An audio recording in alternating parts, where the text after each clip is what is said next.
Yes, we're back, ladies and gentlemen, episode 43 of the Hibs Ramble. It's myself, Marc, on hosting duties today, and I'm joined by the wonderful poster boy of the Hibs Ramble, Shaun. How are we?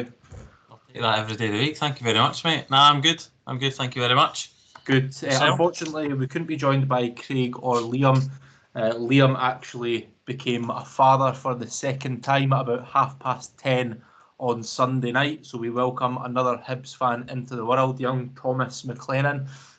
So please drop us a wee tweet, a DM on Instagram, or even a comment on the YouTube video just congratulating McLendo on becoming a father for the second time. But on to more important matters, on to the football, on to Hibs. We made a perfect start on Saturday to our top six campaign by beating St Mirren 2-1 at Easter Road. The controversy started early as we named the same XI for the third time running after a pretty dull 1-1 draw at St Johnstone. Shaun, what was your initial thoughts on the team? Did you think it was fair to go with the same XI again? Yeah, I obviously mentioned on last week's episode I wanted us to kind of go a little bit more attacking just because we're at home and it's against St Mirren. I do feel like that kind of starting 11 that we played against Hearts and that we played against St Johnstone is kind of more on the defensive side of things. Well, not defensive, but it just seems less attacking with the players that we've got on the pitch. But on the flip side, to contradict myself, there's no reason, in my opinion, that any of them have needed to be dropped, especially the midfield three. I thought they've done really well. Obviously, Diego getting sent off wasn't a sending off. So overall, I feel like they've deserved a little, run of games, and I feel like every time Lee Johnson goes with that, we seem to get positive results. So smart move. Yeah, it's a formation. You could probably look at it as like a 4-3-3, or you could look at it almost like a 4-1-4-1 type formation with Diego obviously in that holding midfielder role. When I look at that team though, there's not actually many people that I would take out. So if you look at our overall squad, you look at the bench and stuff like that, like there's nobody that I would take out of that starting 11 and replace with somebody on the bench. Don't know about you, but you look at the back four, Egan, Riley, Fish, Hanlon and Stevenson. For me, that's a pretty solid back four. Diego, Doyle, Hayes and Newell haven't really done anything to get dropped. Duan, Cadden and Nisbet, again, are performing quite well. I'm really liking Cadden in that advanced attacking role. He looks so much more comfortable than he does in defence. I don't know what your thoughts are on that. Yeah, I completely agree. I think the fact that Lee Johnson really did not want to make subs in the second half as well just goes to show that he was happy with the starting 11 that he'd put out and the performance that they were given, especially in the first half, but also screams out that he wasn't overly confident with anyone that he had on the bench to come on and either see the game out or nullify the St Mirren attack or anything. And yeah, in regards to Cadden, very happy with his recent performances in that more advanced right-sided role as well. I think it frees him up defensively and takes a little bit of pressure off him because he has been at fault for a lot of our goals this season defensively. So just pushing him up and having that little reassurance behind him defensively, I think that's certainly helping his confidence. Yeah, absolutely. Well, despite some moans and groans before the game, we got off to the perfect start, and for me, that first half is probably as good a half that I've seen from Hibs this season. But the absolute perfect start that came from hard work from Yuan, pressing, closing down the St Mirren defence. He managed to just nick the ball off the St Mirren defender, run through one-on-one, and we've seen us in that position before and we've missed it. So I'm not going to lie, I was a bit nervous as he was running through, but he managed to score and what capped off a perfect start to the game. Do you think that was a result, that goal in particular, in that early lead, was a result of how fast we came out the blocks? And do you think that was perhaps a tactic from Lee Johnson to start the game really fast? I think he always tries to set us up to do that against the majority of the opposition that we come up against. It was clear to see that was what we were trying to do. We were trying to get an early goal, and that continued even after we got the first goal. We were trying to press their last line of defence. Declan Gallagher had a bomb scary first half, which obviously helped us massively. But yeah, it was good to see that we managed to get the goal early and not really take our foot off the gas. But similar to you, when Ellie Yuan was through goal, I certainly didn't get up off my seat until I went in the back of the net, especially after some other instances that we've had. but he seems to be growing so much in confidence. I mean, he's like a totally different player from when he first came in. Obviously, it's particularly with a young player coming from a different league. It takes time to adapt to Scottish football, but he's done unbelievably well. I think that's what his seventh. I think it's maybe his 12 goal contribution of the season.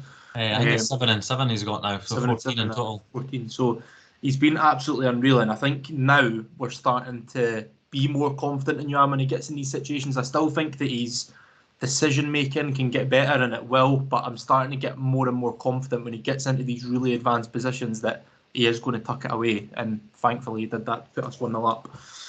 But we ended up taking a 2-goal lead in the first half, thanks to a Will Fish header from a corner.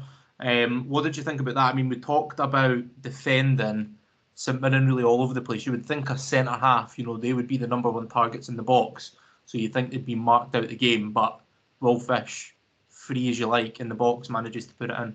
Yeah, he manages to get away from Declan Gallagher. He's kind of like, it's not even like a block that happens. He just kind of falls over pretty much as soon as the ball's been hit. So I had absolutely, no issues with it. I didn't think it was going to get flagged for a foul like you normally see with people falling in the box and things like that. Declan Gallagher was screaming at the referee and was expecting something to happen from VAR. But I think he maybe realised that he wasn't able to keep up with Will Fish, and obviously he managed to finish it nicely as well, which is great for him. He has a big target to have at corners, and as the seasons went on, I feel like we've maybe got a little bit more productive with from our set pieces as well. And you could see it the other week against Hearts, and you could see it again, this weekend just there. I mean, the turnaround, we talked about Eliuan, obviously. Adapting to the game and getting so much better throughout the season, but I mean, I don't think there's a player that's turned it around as much as Will Fish. I know we've spoke about it before, but that game at Tynecastle that we were beaten 3-0, that performance and that mistake that obviously led to their goal, I think a lot of Hibs fans would have been saying that we don't want to see him, and maybe didn't think we would see him in a Hibs jersey again. The Player of the Year due's coming up soon. Do you think he is a candidate for Young Player of the Year? He would definitely be in contention, but yeah, he won't win it, in my opinion, purely because he didn't really get a run of games until, after the Tynecastle bomb scare, and obviously he wasn't helped himself by getting put at right back. I think that is poor management from Lee Johnson more than anything else, and Lee Johnson speaks very highly of him, moulding a centre half as he likes to say. So he's had a very, very strong season. I don't know if Josh Campbell still gets considered as young player. I don't know who the nominees are. I think he is. Yeah, I think he is considered. If Josh doesn't win Player of the Year, then he'll probably win Young Player of the Year. But yeah, Will Fish would certainly be up there. And at the end of the day, to win an award like that, you need to finish strong. So he's definitely in and around with a shout. It's maybe just a shame it's taken us that long to see that kind of Will Fish. Yeah. I think, like you said, such a young player, and centre half. I think centre half and goalkeeper is those positions that you don't often see young players making that position their own. It often takes loan spells to maybe a lot of non-league clubs down south, or maybe lower Scottish teams, lower league Scottish teams, to really build up their confidence in that position. But the fact that he's now, probably one of the first names on the team sheet, and he's only 20 years old, says a lot about his character. So that first half for me was as close to a perfect first half as you can get, really. I mean, I'm looking at the team sheet here and I don't see a player that I wasn't happy with. I thought we pressed so well. We looked for it. It's not often that I say that Hibs wanted to win more, but that first half we wanted it so much more than them. We were running, closing them down. Every aerial duel we won. Fish, Hanlon, that back line. We done the simple things right. We played some brilliant stuff. I think Joe Newland, Doyle Hayes, until Doyle Hayes came off, played some absolutely amazing stuff. They were absolutely Rolls Royce. Was that a perfect first half? Yeah, 2 goals up, clean sheet, and St Mirren never really looked like creating anything at all. I think we've had quite a few very, very good 45 minutes at Easter Road this season. I know Kilmarnock at home, Aberdeen at home, to name a few, but I was very, very impressed not only with the level of performance, but the fact that we were able to take some of our chances as well. So it wasn't one of these games where we'll press and press and press, and it's chance and chance. And as a Hibs fan, you just expect the other team to go up the other end and nick a goal, and then we were, struggling for the rest of the game. But that wasn't the case, and that was set really early on in the first half when obviously we got that early goal, and then followed it up very, very quickly with the second. I do agree with what you're saying about Jake Doyle-Hayes as well. I feel like as soon as he went off, you could see that there was a real gap and mismatch in midfield, not in regards to the St Mirren midfield, but I mean in regards to the three that we had in the midfield, where the tempo just kind of seemed to drop, ever so slightly from him going off, and it continued to spiral downwards between then and the end of the game. But thankfully we had created that 2-goal lead, and we should have been 3 or 4 going into half time. We absolutely dominated them, and it's just a shame that we didn't put more chances away. Yeah, there was that brilliant chance. Again, it was almost identical to what Yuan had done. Nisbet nicked it away from, I don't know if it was Gallagher, but he nicked it away, ran in behind, and managed to put a lovely wee ball into Cadden, who I think maybe just mishit it. Yeah. And it went sort of wide, came out to Yuan, who couldn't finish it. So that could have easily been 3-4 up at the half. I was really impressed with the whole team, and I have to say, right, this is why I don't like being critical of players, because Jake Doyle-Hayes, when he came back from his injury, I said he played really well at Celtic Park, and I said that's the worst thing that could have happened because he'll go back to being bang average after that. And since then, since he's come back for his injury, honestly, I think he's been one of the best players.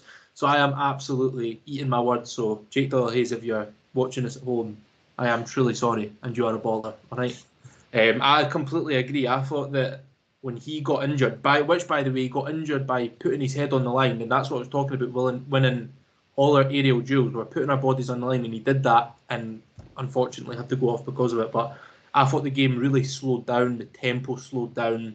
I think that midfield just lost a bit of its mojo when he went off, and that's probably goes to show why Johnson has picked the same XI for the third game running, because as soon as that XI, that starting 11 changed, the team didn't look as good, in my opinion, anyway. But into the second half, completely different showing, in my opinion. Completely different team from the first half. I don't think it's just your opinion, Mark. I think everybody could see it's clear as day that we were just absolutely stinking in the second half, from start to finish. And to be fair, St Mirren came out completely different. I'm sure Robinson gave them an absolute rollicking at half time, because, like I said, first half they didn't look interested. There was a lot of individual mistakes. We wanted it a lot more.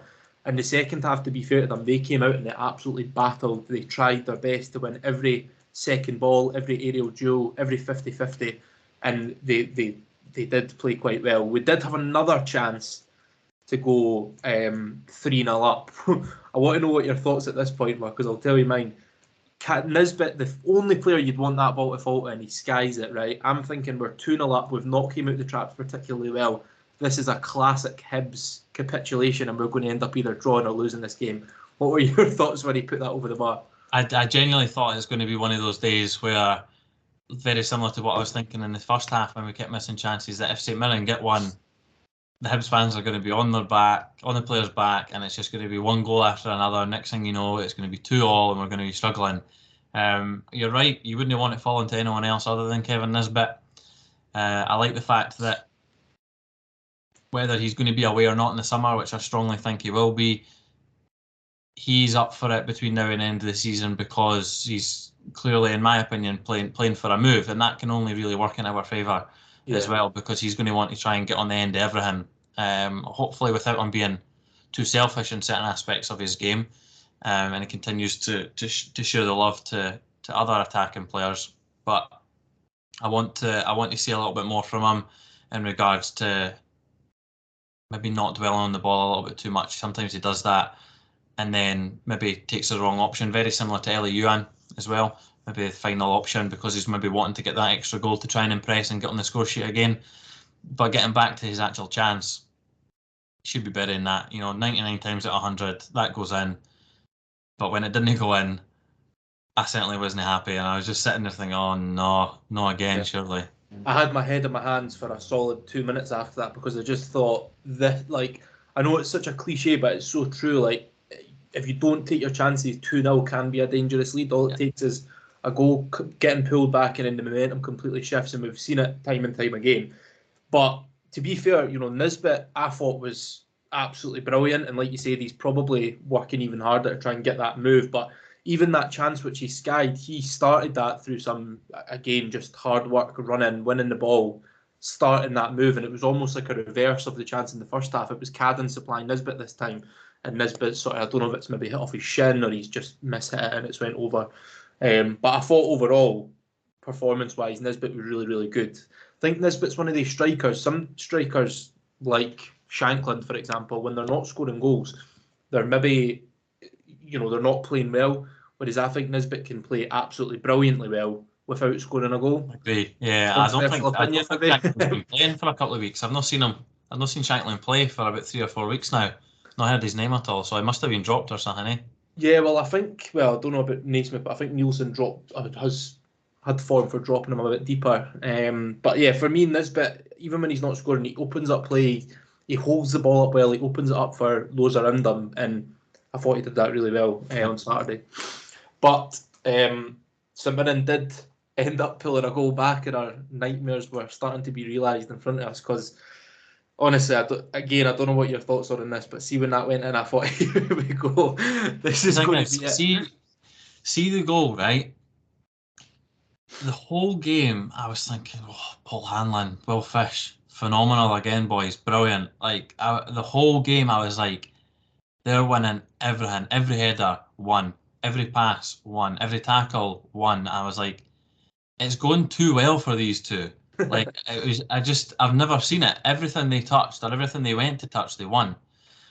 So when the goal happened, I was like, oh, right, that's it.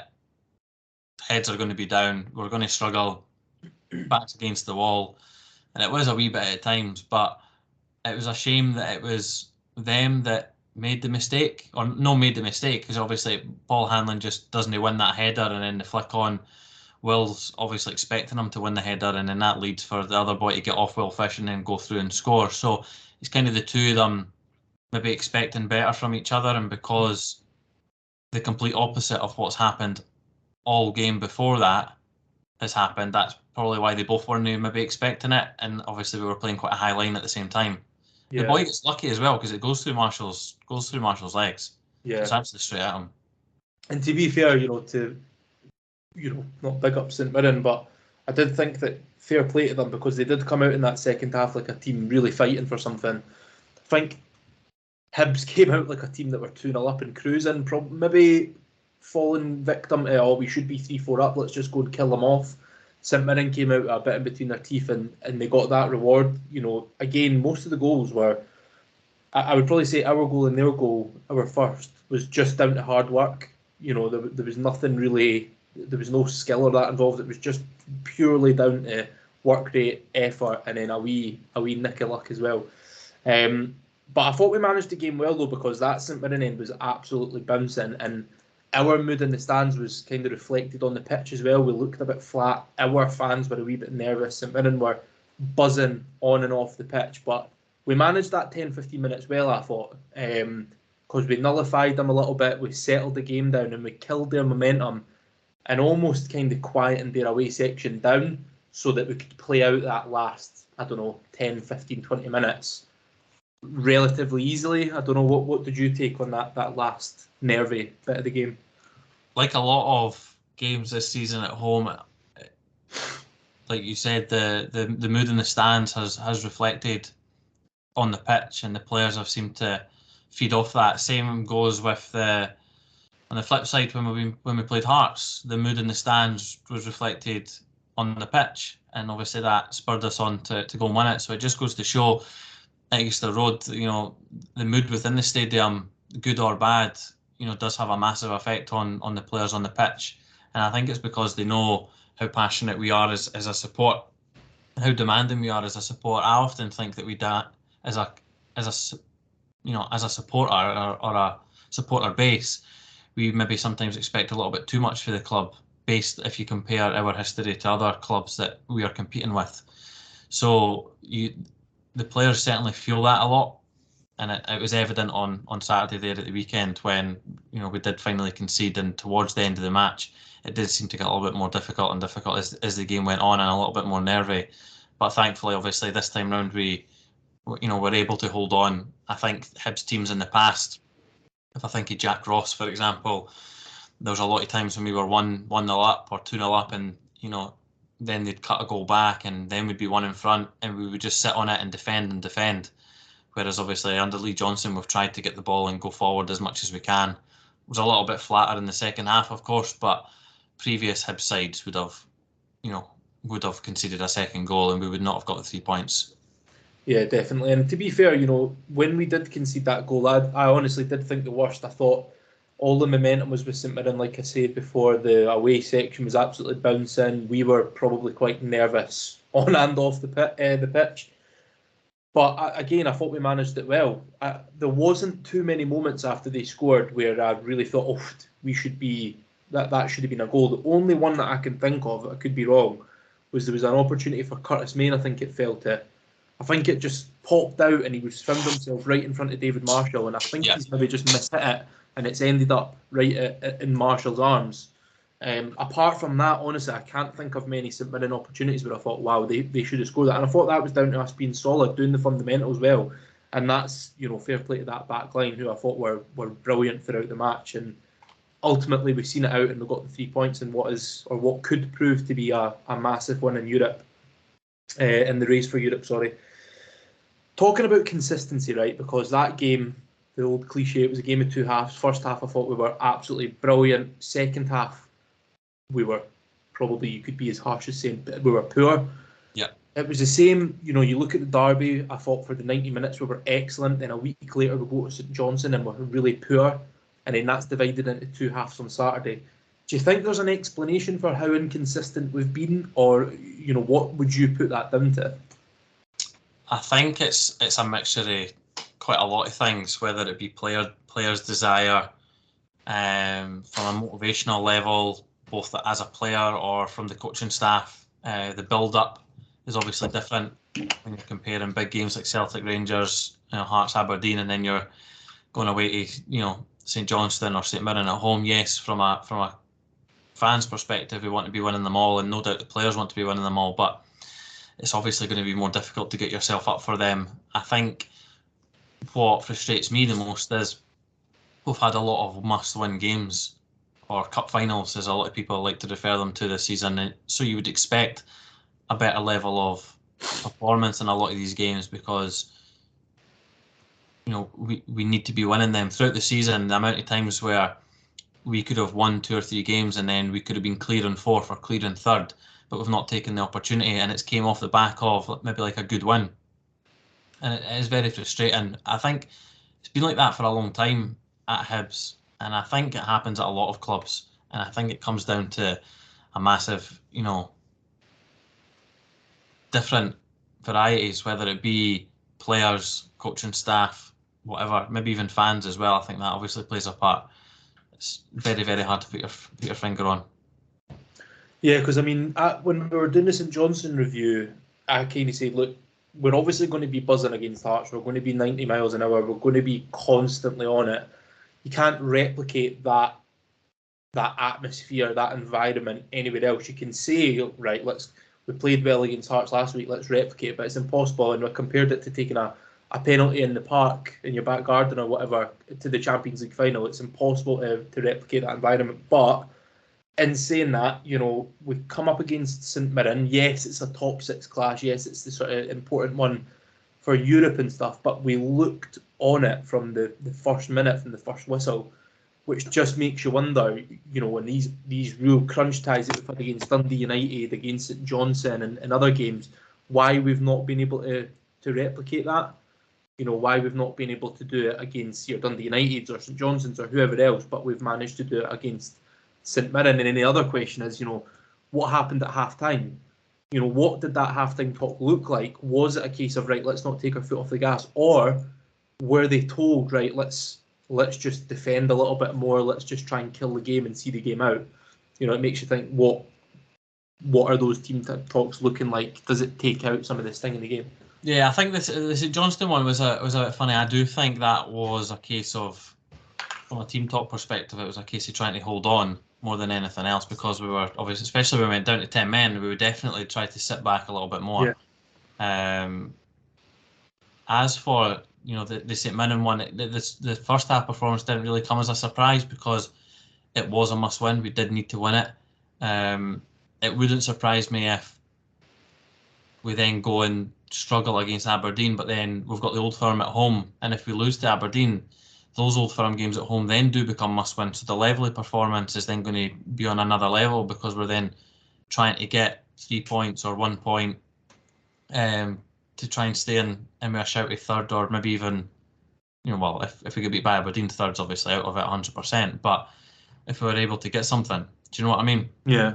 So it wouldn't surprise me, regardless of the opposition, after the Aberdeen game, if we lost to Aberdeen, the next again following fixture, because it then becomes another must win, another 3 points are needed. It wouldn't surprise me if the level of performances were then a lot higher again. Mm-hmm. Well, speaking of Aberdeen and around the world, Aberdeen and Hearts results went for us this weekend, finally. So Hearts were defeated by Celtic at home at Tynecastle, and Aberdeen lost away at Ibrox 1-0, which means that our win on Saturday puts us within 1 point of Hearts and I believe 6 points behind Aberdeen. So obviously going into Saturday against Aberdeen, we were talking about must-win games. I think ultimately now Saturday does become a must-win game. If we have ambitions to finish third, and I know we're probably outsiders, then Saturday is an absolute must-win game because we are outsiders for third place. Do you think the results going in our favour, this weekend? I've just mentioned that we're 1 point behind Hearts, we're now 6 points behind Aberdeen. Do you think this is a must-win game on Saturday? Do you think it's added some pressure, or do you think this is just business as usual?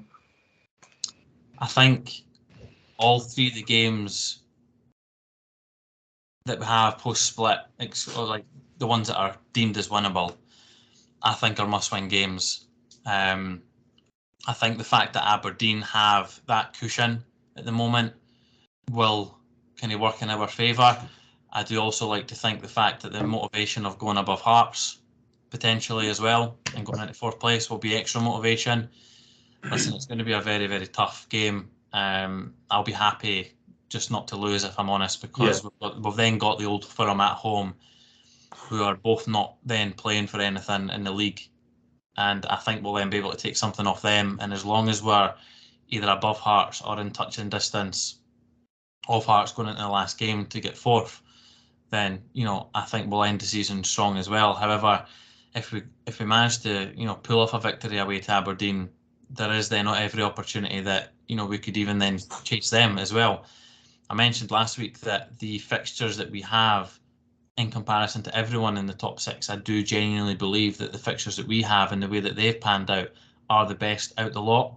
Mm-hmm. The fact that St Mirren are then playing Hearts at home, where St Mirren need to get 3 points to stay in with a shout fifth to try and get Europe for themselves, is going to work in our favour. The fact that Aberdeen have the cushion, like I said, could potentially work in our favour, where we could maybe pick something up at Pittodrie, and then Hearts could maybe drop points again at St Mirren, which has been a very tough place to go this season. And then, like I said, Celtic and Rangers. Celtic will, again, I'd imagine that with Ange at the helm, they'll not let up and they'll try and do their best to win, but they will have their eye on the Scottish Cup final, albeit that will be three weeks down the line or whatever it is by that point. I am a firm believer that if we turn up at home against the Old Firm sides like we used to, I do believe that we will be able to get something, whether it be a win or a draw against either of them. I think we'll get points against them, and I think that'll definitely work in our favour going into the last game of the season. So I'm really, really hopeful that based on the fixtures that we've got, we'll be able to get the points that we need to finish fourth. And again, if we beat Aberdeen, you never know, we might not actually be that far off third. Yeah, I mean, for me, it's if we lose on Saturday, third is. I don't even think we can mathematically finish third if we lose on Saturday. Whereas if we win, we go to within 3 points of Aberdeen, and like I said, we've got the Old Firm at home, and then we've got that massive Edinburgh derby in the last game of the season. So it is, I mean, what a way to set a marker. Historically, we haven't performed well at Pittodrie. We've not won there very often. The only one in recent memory I can think of is when we beat them during COVID, when Doidge scored. I think it was maybe finished 1-0. Apart from that, I certainly, I've never been to Pittodrie and seen us win, and I've been quite a lot of times. So, what a market it would be, I think, especially because they're on the run that they're on, obviously taken away from the game that they lost at Ibrox. They've won something like 7 or 8 in a row under Robson. Do you think him getting the permanent contract could come into play? I know what you think on it.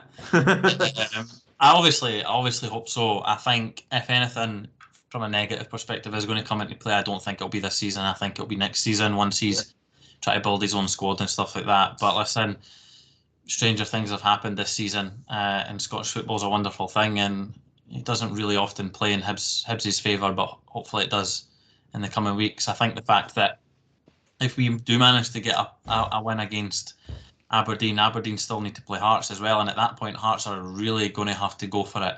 Yeah. Don't know if it's at Pittodrie or if it's at Tynecastle. I would imagine it's at Tiny. That's just an absolute guess, if I'm honest. I think it's at Pittodrie, actually. I could be wrong.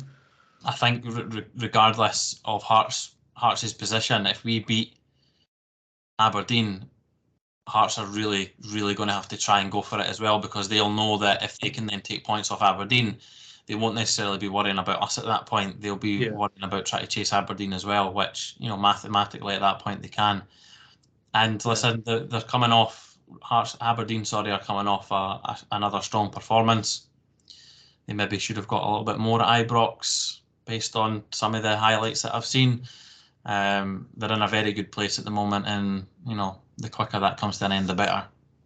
Yeah, I mean, Pittodrie at the moment is probably top 3 places that you wouldn't want to go in Scottish football at the moment with the form that they're on. But ultimately, if we can pull off that win, like you said, we've got the Old Firm at home. I know what we've talked about before is, talking about environment and circumstances that you can't replicate.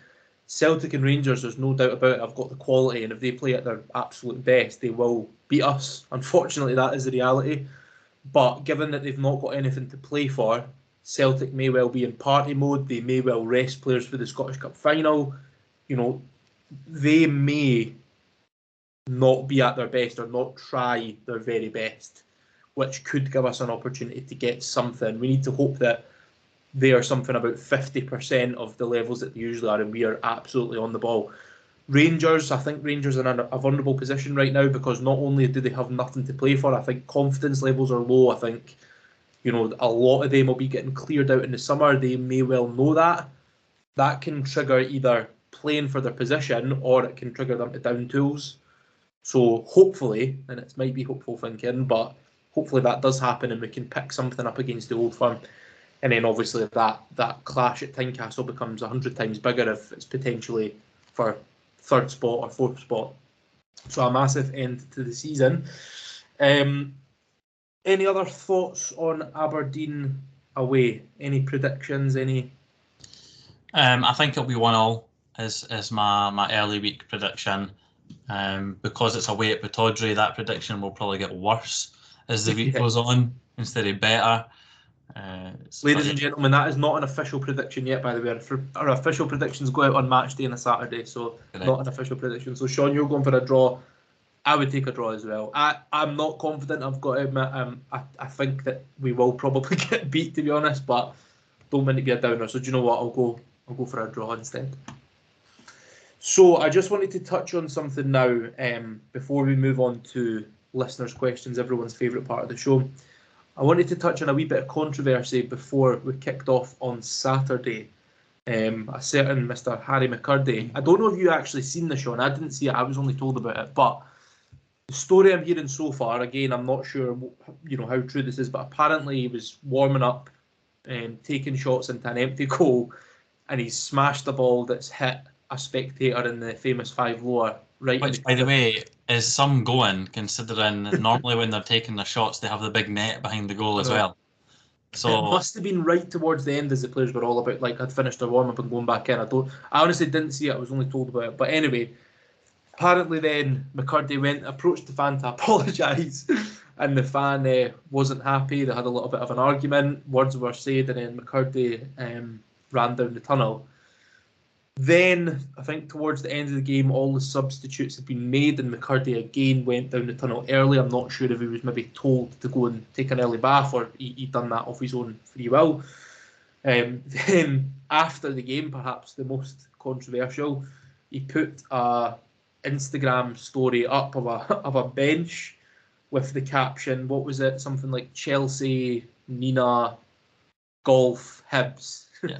Very similar to the Gareth Bale flag. Yeah. What was it? Golf, Wales, Real Madrid in that order, or something like that. What were your thoughts on that? And do you think we will see Harry McCurdy in a Hibs strip again? I think the best part to come out of all of that, and if you haven't seen it already, is pretty much straight away after it happened, our good friend Leo McLennan decided to create his own version where he put Ramble, Premiership, questions, Hibs. So that's the true order. Yeah, so that was great patter from him, so fair play. In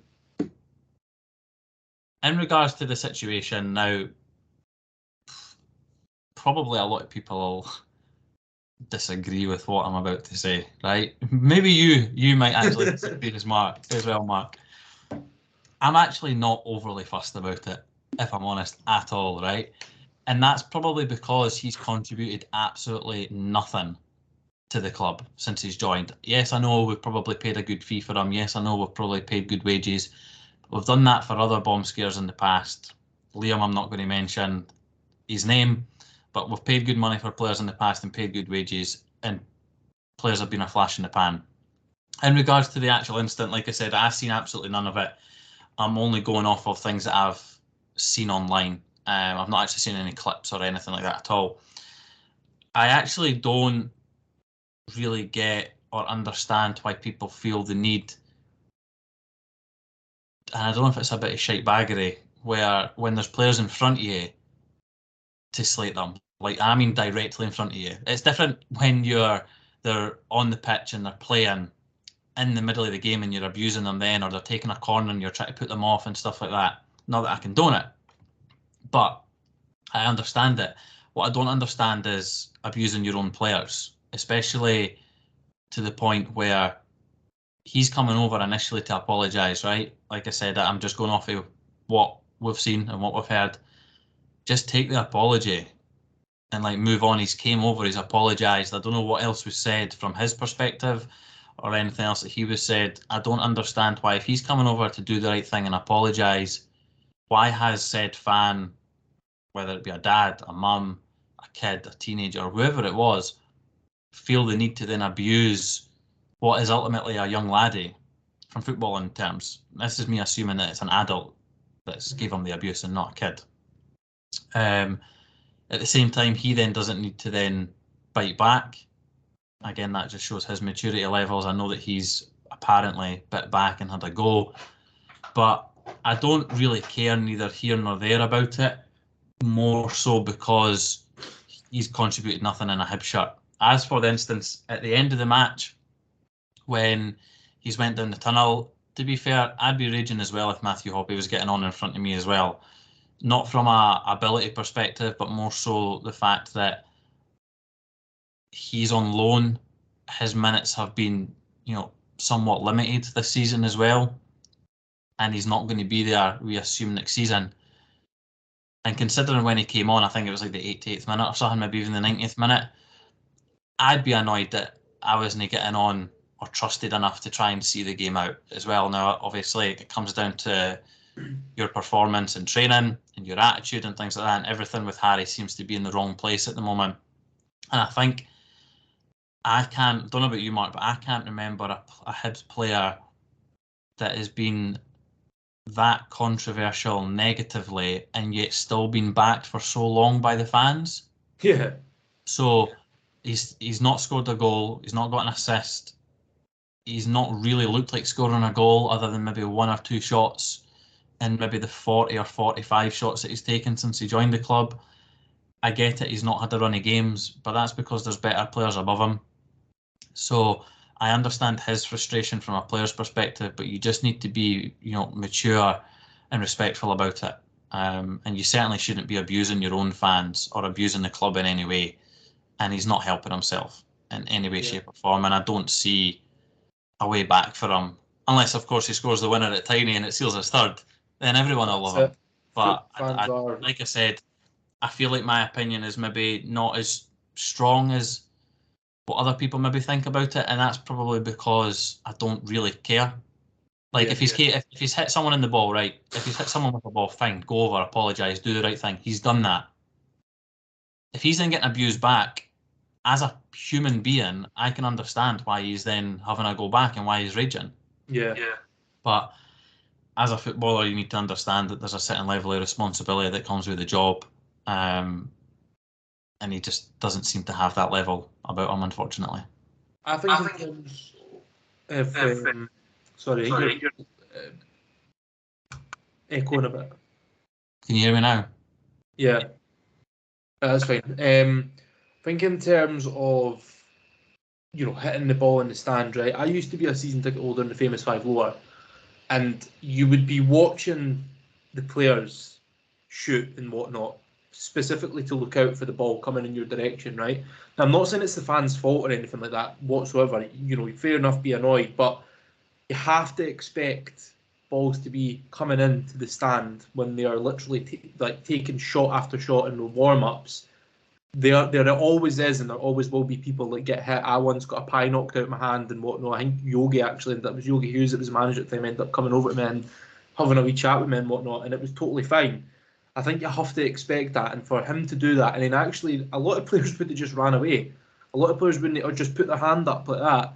For him to actually go over, I think was over and above what he had to do. And I would probably be like you. I would be pissed off if the fans started then abusing me for me actually going over and apologising for hitting the ball into a stand. It's not McCurdy's fault that there's spectators there. At the same time, it's not the spectators' fault for being hit. So there should be a mutual agreement, apology, no problem, and then that's it, put to bed. Instead, it's created this bit of controversy. I think McCurdy is a bit of an enigma, which is why Hibs fans have kind of tolerated him. I think Matthew Hoppe, right, for me, just looked boring. I went up to him after Derby and went, whatever, like, buzzing, and he just went, yeah, okay, man. And I was just like, right, okay, fair enough. Whereas McCurdy was in the Albion, he was lively, he was loving it and all that kind of stuff. I think because of his character, he's got this, like, mental dress sense and all that kind of stuff, his haircuts, whatnot. He is that bit of an enigma, which I think draws fans to him. I think Hibs fans want him to succeed so badly. He's even got that celebration that everyone desperately wants to see. So I think that is why we're backing him. But there is only so much that you can do before you've burnt your bridges. I think what's happened is he's probably pissed off not getting on. Like you mentioned, Matthew Hoppe got on in front of him, even though he's only on loan. McCurdy's permanent. He's probably put that post up out of anger, out of frustration. He did delete it, so whether or not he regrets it now, he's maybe had a chat with the players and Lee Johnson. We don't know what's going on behind the scenes. The one thing, and it might be a bit random, that I'm taking out of it is I'm glad he's pissed off. I want him to be pissed off that he's not playing. I want him to go and work his balls off to get into the starting 11 and be pissed off that Lee Johnson has to put him on. That's a good thing for me. Yeah, it was maybe not the best thing that he put up, essentially slating Hibs, but I'm glad at least he's shown a wee bit of ball, a wee bit of character, wanting to get onto the pitch. You know what I mean? Actually, before I read the caption, because I saw the story before it all blowed up, it was pretty much as soon as he put it up. He obviously had the post initially, and I did notice that there was no mention of Hibs on it.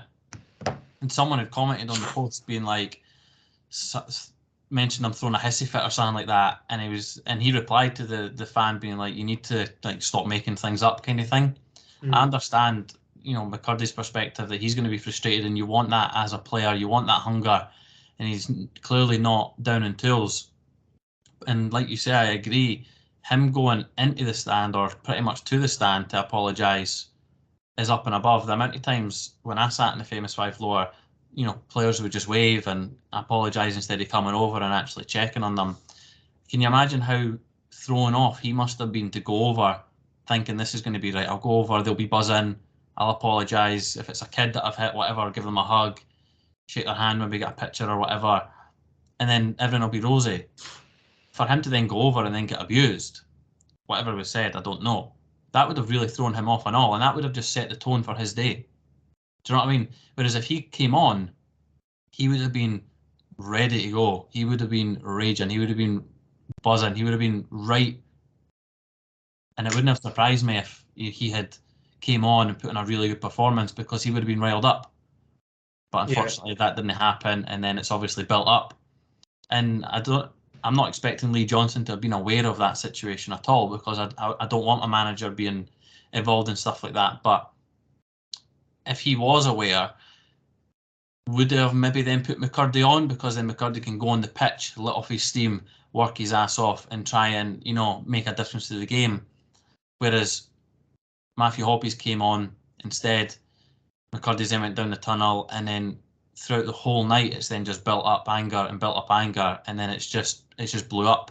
Yeah. So instead of it blowing up on the pitch in potentially a good way, he's obviously not got on the pitch at all, and it's went negatively for him. Yeah, no, I completely agree, and it'll be interesting to see if Lee Johnson comes out in a presser or anything like that and acknowledges that situation, or acknowledges the Instagram post or anything like that. Because he did mention, Lee Johnson, that I think it was on our podcast, that one of the main things that was missing from Hibs was that sort of disciplinary process. Yeah. And it'd be interesting to know if that's been utilised, if what the extent of that will be, if it's a week's wages or if it's just a talking to, training with the development team, whatever it might be. It'll be interesting to see, or if he just lets it go. I think it's important to remember as well, a lot of people are talking about McCurdy being useless and shite and all that, and look, fans are absolutely entitled to their opinion. That's part of the game, but I think it's important to remember that he's had very, very limited minutes. The games that he has played, I thought he looks good in spells. That Aberdeen game when we won 6-0, I thought he was brilliant, and he deserved a goal, he deserved an assist. So it's important to remember that there is still time for him to come good. He's still a reasonably young guy, and there is a player in there. I think there is a player in there. Interestingly as well, it was Brian McDermott's first time at Easter Road since becoming director of football. He was looking on. It'd be interesting to get his perspective on things, because obviously one of the main things he mentioned in his initial press conference was that he looks for characters before he looks for players. When he meets a player, even if they're really good quality and a good player, if they're not the right character, if not the right personality, he won't bring them in. So it'd be interesting to know if McCurdy is that character that he looks for, or if he's the opposite. He's the type of character that he doesn't want in the dressing room, he doesn't want in the team. So it'd be interesting to know if that might have an impact on McCurdy's future at Hibs, positively or negatively. But speaking on Brian McDermott, obviously announced as director of football fairly recently. What's your thoughts on Brian McDermott being announced, and how do you think he's going to impact summer recruitment and just the club going forward? I think it's maybe a bit of a coup for the club, if I'm honest, based on the work that he's done, the connections that he has. I think he'll bring a lot of positive stuff to the club. I like the fact that in his interview he kept referring to Lee Johnson as the boss, or I'm assuming that's who he was referring to, because ultimately, he's wanting Lee Johnson to have the final say in a lot of stuff when it comes to players. I think he'll do a good job. I think a lot of his connections down south will help as well. Listen, there's no pleasing every Hibs fan, and it was clear when it came out that a lot of Hibs fans weren't happy with it at all. But like I said, I think it's a bit of a coup for the club in regards to the positions that he's held previously and the clubs that he's been at. We don't really necessarily know how much money we had to spend on this position, because technically this is a new position that's been created within the structure of the club. So it might not have been previously considered within the budget. So are we maybe spending a little bit extra there to try and benefit in other aspects of the business from a transfer perspective or a development perspective of the players that we already have here? I don't know. I think it's a positive move, but realistically, what do we as supporters know? We don't know. We weren't involved. We don't know the job description. We don't know what he's going to be doing on the daily basis. We can just assume based on what we expect a director of football to be doing. I'm very happy with it, but realistically, time will tell. Yeah, I was actually kind of blown away at some of the reactions, to be honest, because, look, again, I know that football is a game of opinions and absolutely everyone is entitled to it. You know, people pay their money and whatnot, but, you know, for Hibs fans to come out and say he's not got any experience in Scottish football, we should be going for this person, you know, he was a chief scout at Arsenal. You know, you've got to be decent at your job to be working at one of the biggest clubs in the world. You know what I mean? I think he's worked with Celtic. You know, I've had a look at a lot of Reading Twitter and Reading social medias, and they absolutely adore him. They were actually kind of complaining that they didn't bring him back to Reading in some sense, whether it be director of football or even in the coaching staff. He seems like he certainly knows what he's doing in the football sense, but he also seems, by all accounts, a really good guy to have around the club. And I am a massive believer that, you know, having good people off the park is such a major part of results on it. Yeah. And I think, you know, our Scottish Cup winning team, you know, that era when we had probably the best team of my lifetime anyway, a lot of that was based on having the right people off the park. Yeah. And then a mixture of having really good characters in the dressing room, all to create that sort of perfect storm. So I think we've now got some good people in the club. I am a massive fan of Ben Kensell still. I know he's had his fair share of critics. I'm a fan of Brian McDermott, and I'm excited about that future. And I'm still a fan of Lee Johnson as well. So I think that we're in a good place, and I'm quite excited to see what we do in the summer, especially because Ian Gordon is now taking a step back. You know, he's now gone on the board, and he's going to have a bit of a broader role in essentially running the club. It allows footballing brains, and that's not a dig at Ian Gordon, by the way. He's just not got that experience, but it allows those footballing minds to actually make intelligent transfers. So I'm excited about it. I think what a lot of people forget is we announced that we were going to be moving in that direction. Maybe January. I don't know. Was it that long ago? Yeah. You're now talking 4 months later. So Ben Kensell will have been working on this deal, or trying to work on this deal, for the last 3 months to try and get the right man. People were then moaning at the end of March, not even at the end of March, at the beginning of February, and at the end of February, people were then moaning, "Oh, we've not heard anything about the director of football. What's going on?" Like, he might have still been, you know, tied to a contract. He might have been elsewhere. We don't know the reasons as to why it's taken so long, but you can only imagine that if it's taken that long, the club are doing their due diligence to allow the club to get it right and make sure they've made the right decision. So time will tell, but I'm quietly confident that it will work out.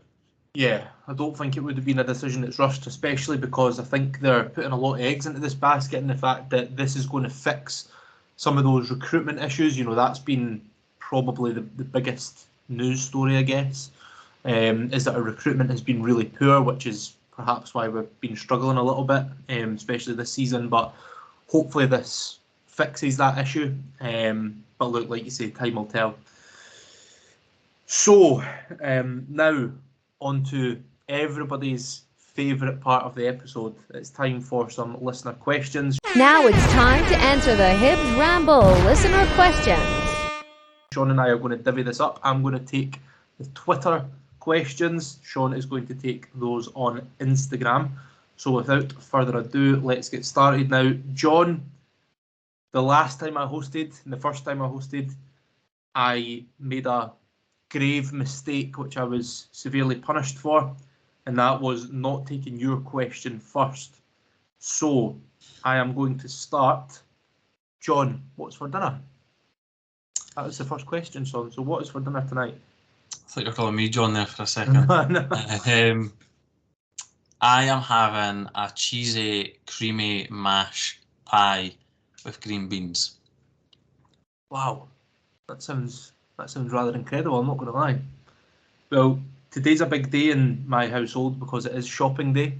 I actually on my lunch went to collect the shopping, about 10 bags worth. So it'll probably be a feast in this household tonight. I'm not going to lie. And there won't be much left for the rest of the week. Yeah. I think we're going to do a Greek style sort of gyro. Is it gyros? Gyros? Wow. Sort of chicken wrap, you know. Yeah. I think we're going to go with those tonight. So there you go. I like that. John also has a follow-up question. How important do you think it is to keep Jan for next year? To try and keep him, or keep him, like, are we assuming he's signed? Because I'm assuming he's signed. I don't know about you, Mark. As far as I'm concerned, the deal's done. Not that it's common knowledge, not that I know anything. I'm just extremely confident that we'll sign him.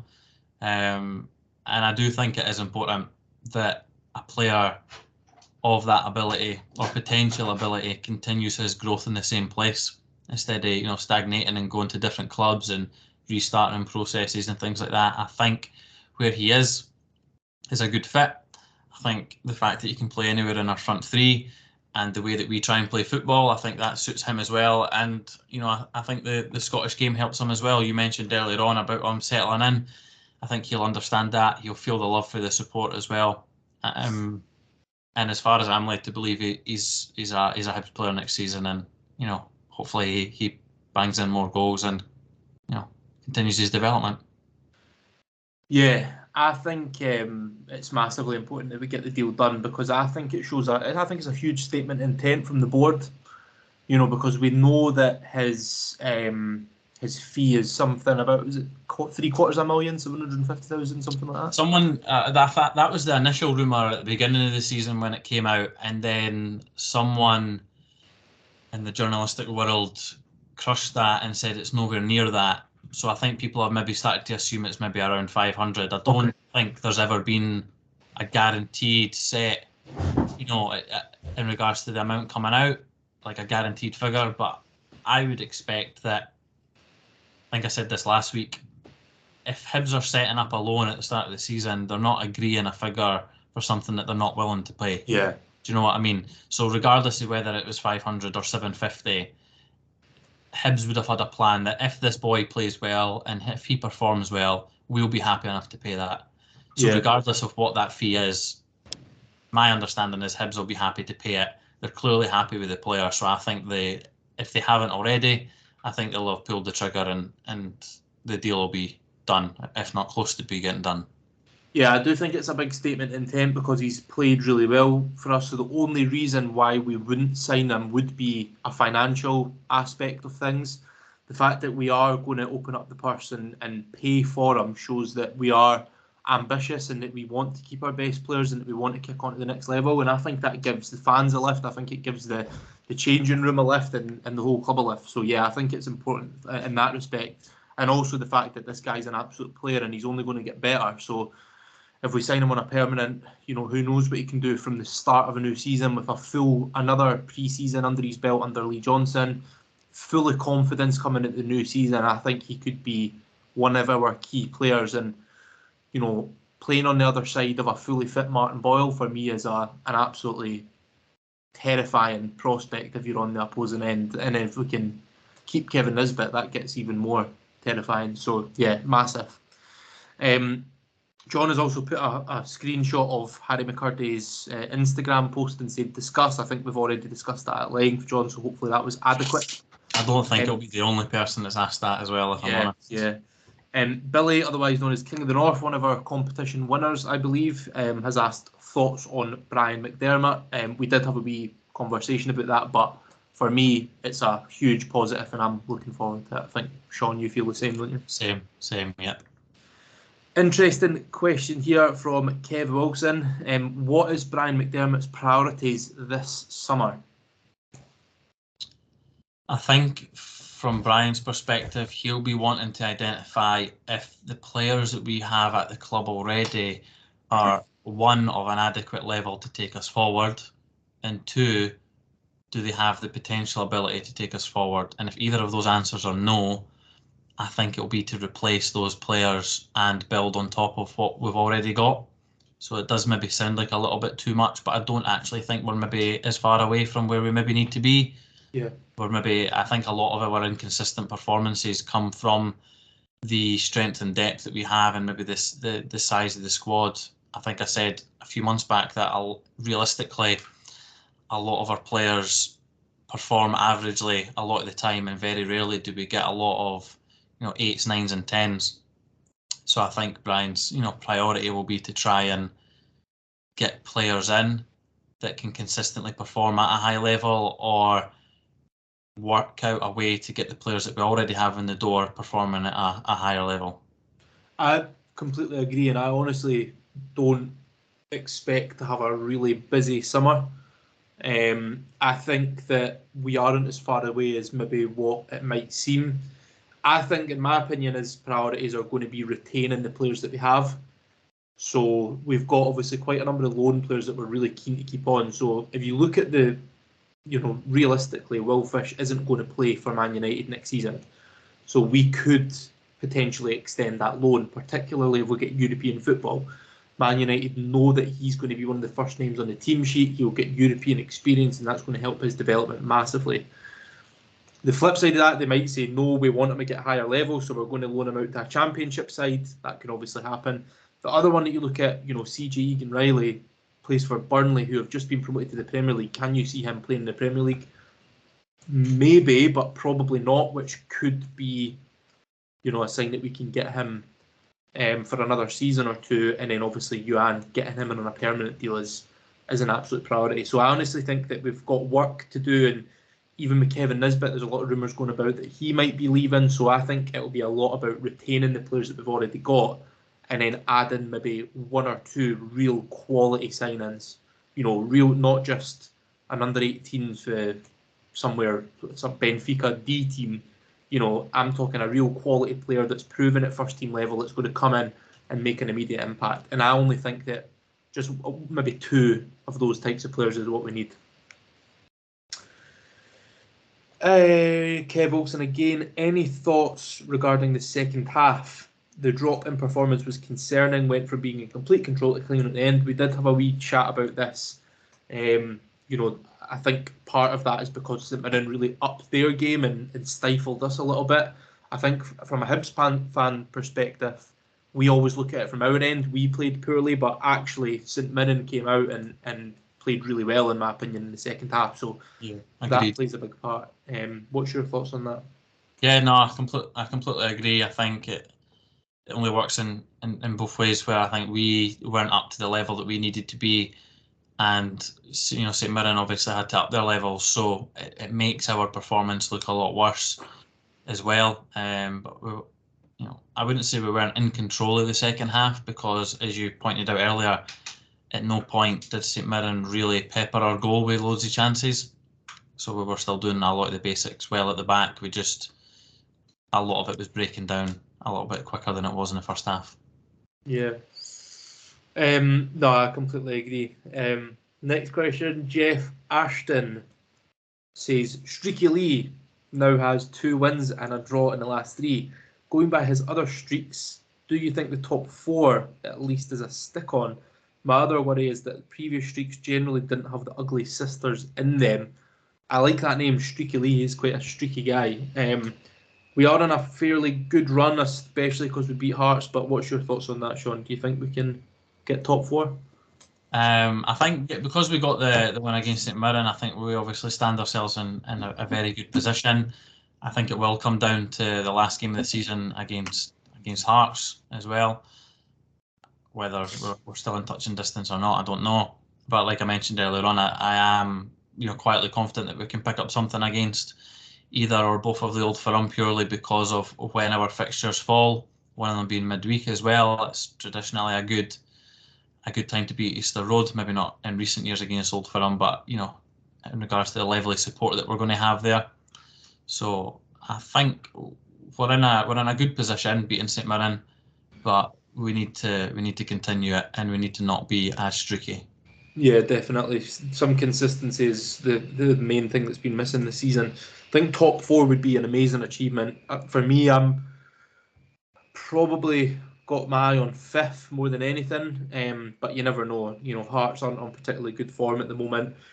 Can I also just add that they have not won an away game in 2023, and they play St Mirren away on Saturday. We go to Aberdeen, so potentially we could leapfrog them this weekend, but you never know.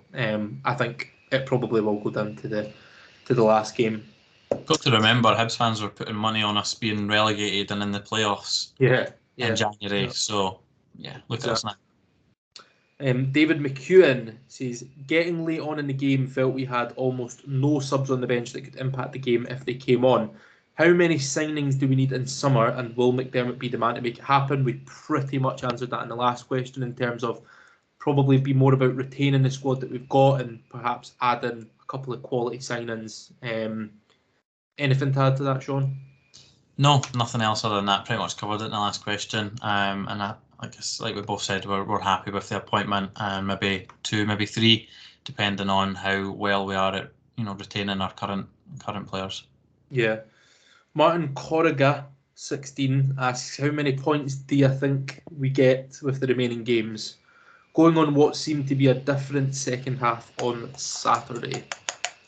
How many points did we get from the remaining, 4? I was actually quite impressed with my father's question, considering you've shown a good level of football and IQ towards the end of that question, which is rare for someone like him. I think we need at least another 4, if I'm being really honest. I think we need another victory and a draw somewhere in there. That's with the expectation that Hearts are going to drop more points, and so are potentially Aberdeen and St Mirren. But that's the beauty of the top 6. Everyone, or the split in general, everyone plays everyone, and you've got to be at your best. Yeah, it'll be really interesting to find out what happens on Saturday when St Mirren play Hearts, because if St Mirren do end up beating them, that will completely open up that race for 4th and 5th. So that'll be a really interesting game. Jack Hibbs asks, if you had to pick either Fish or Yuan, who do you pick? Well, Yuan's already done, so I'll pick Fish. If I had to pick, so if we're going by the assumption that Yuan does not sign, and we had to literally pick between Fish or Yuan, I am actually going to say Will Fish over Yuan, because I think that I think we could go out and find a winger that might not be as good as Yuan, but I think we could go out and find a winger that would be productive, would create chances, would score goals. We also have Boyle to come back. At this moment in time, we have Kevin Nisbet. Whereas I think a really good quality centre half is tough to find, and I think we've got that in Will Fish. So long-winded answer, but I'm going to say Will Fish. I agree for all those reasons. Thanks, Shaun. Thought we slowed down a bit when Doyle Hayes went off. This is Harry McConaughey. Apologies if I've absolutely butchered that pronunciation. Thought we slowed down a bit when Doyle Hayes went off. What's your guys' thoughts? What's your thoughts on that? Yeah, completely agree. The tempo and the overall level of team performance was a lot worse after Doyle Hayes went off, which is a massive compliment to him. Yeah, absolutely. And Harry is one of our many listeners that has an extremely high footballing IQ with that question, because I totally agree. I thought the game did change a little bit. I'm not saying that was the whole reason why the second half was as poor as it was, but I think we did lose a bit of our momentum when Doyle Hayes went off, because he had so much energy in the middle of the park, and I thought he was one of the best players of that first half, to be honest. And hopefully he's back soon. Haley asks, should we have made subs earlier? And my brother Cammy asks, if so, what would you have changed? I wouldn't have made subs earlier, if I'm honest, because I wasn't really overly confident with any of the players that we had on the bench, unfortunately, in regards to where the game was and what we were needing to come on. At a push, I would have brought on McCurdy and Steady Hop, if I'm honest. But who else did we have on the bench? I can understand the Lewis Miller one, but again, when it's at 2-1, you don't want to be taking off too many attackers and going too defensive too early, especially when St Mirren weren't, doing too much of a threat. So, no, is my honest answer. I understand why Rocky didn't come on because he might not be match fit. We didn't need a player like Ewan Henderson at that point on the pitch, and Stevenson didn't need to come off, so there's no need for Chabraya to come on. So overall, I understand why the subs were made and when they were made. It just shows that we need that more strength and depth. Yeah, I think that it's dangerous to. I could understand if we were getting absolutely peppered and, you know, our full-backs were getting totally destroyed and our centre-halves were making mistakes, then yeah, maybe change it like to freshen things up. But we looked pretty calm, we looked composed. I know it was obviously nervy because all it takes is one goal, but for me, St Mirren didn't really do much, and that was because of how well we actually defended.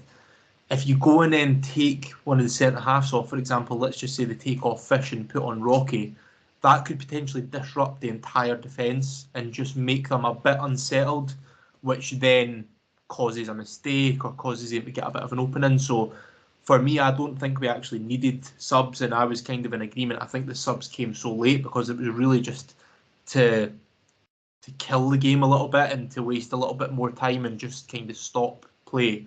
So yeah, I'm kind of in agreement there. I don't think we needed the subs. I think we were quite comfortable. Harvey Scott asks, should we be starting to give some of the youth boys a chance in the first team over the subs that sit on the bench all game every week?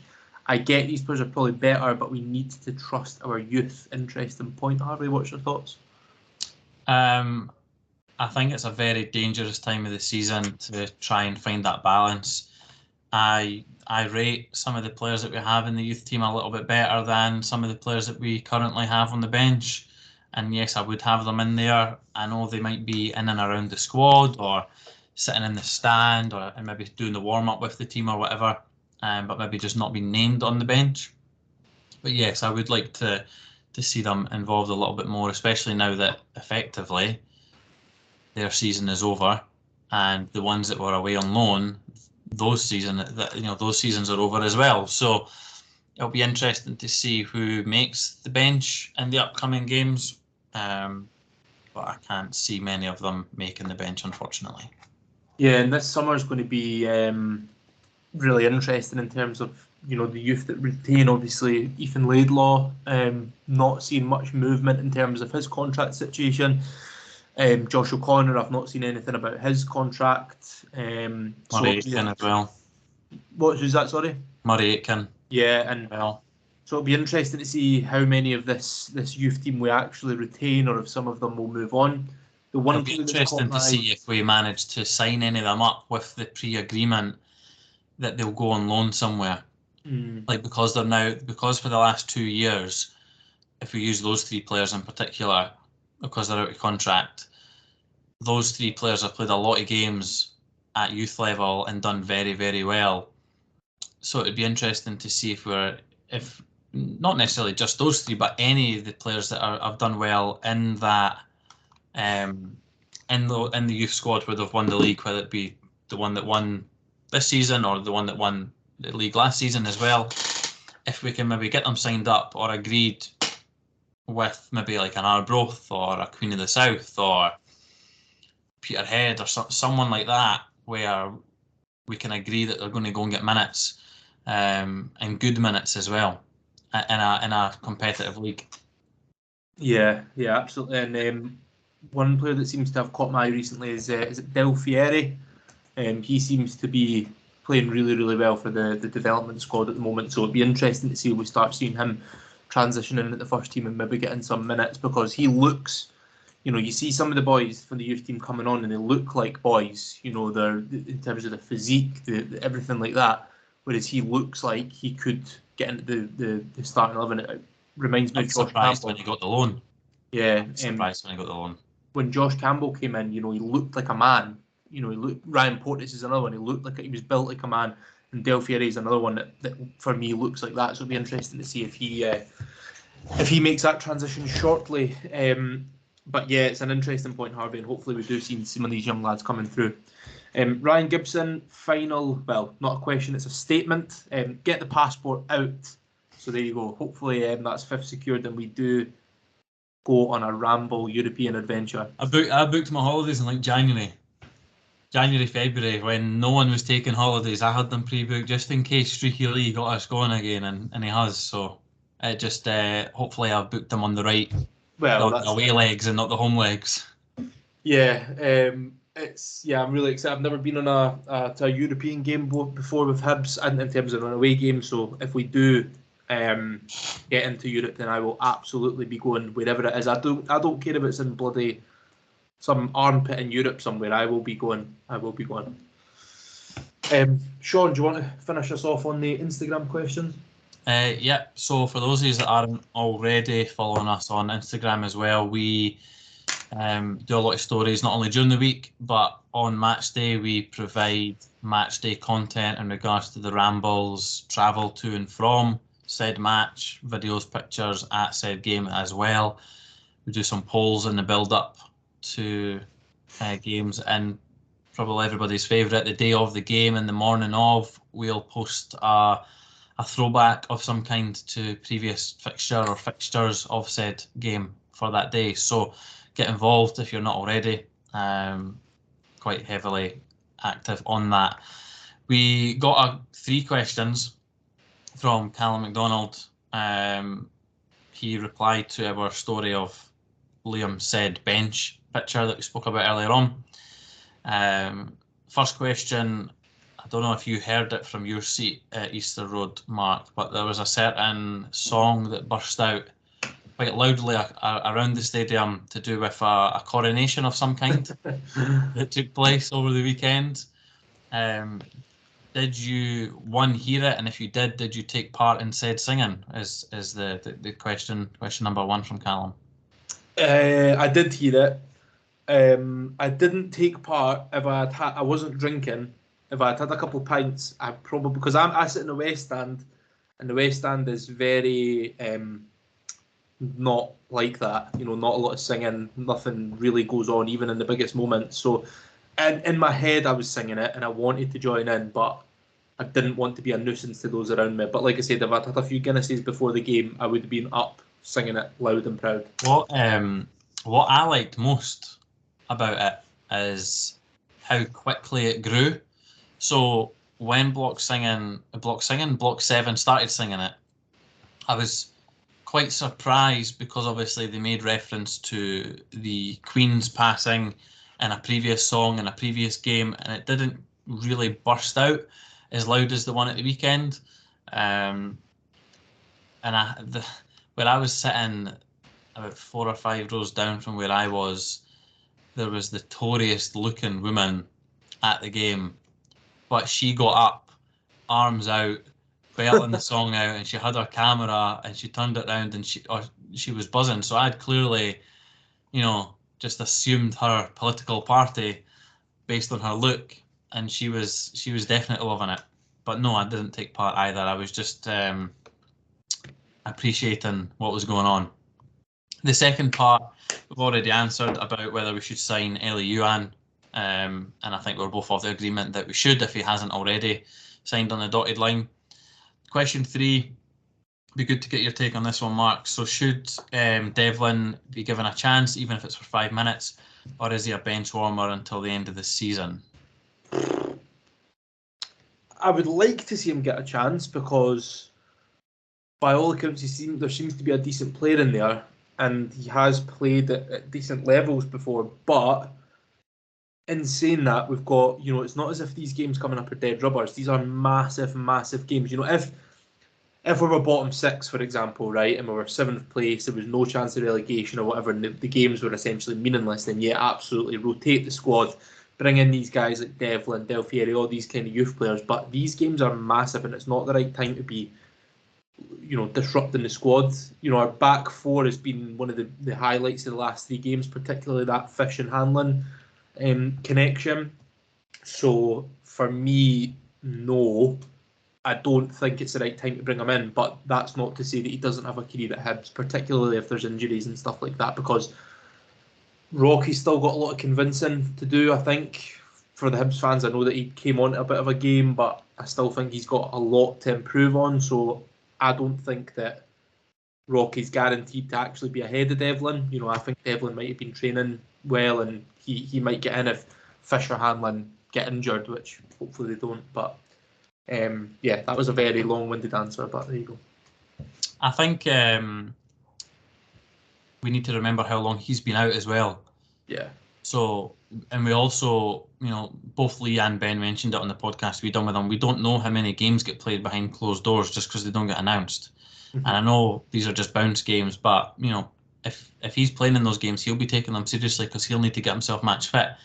And regardless of whether we think he should maybe be involved or not already, ultimately he's got a contract until the summer, so he's fighting for a contract.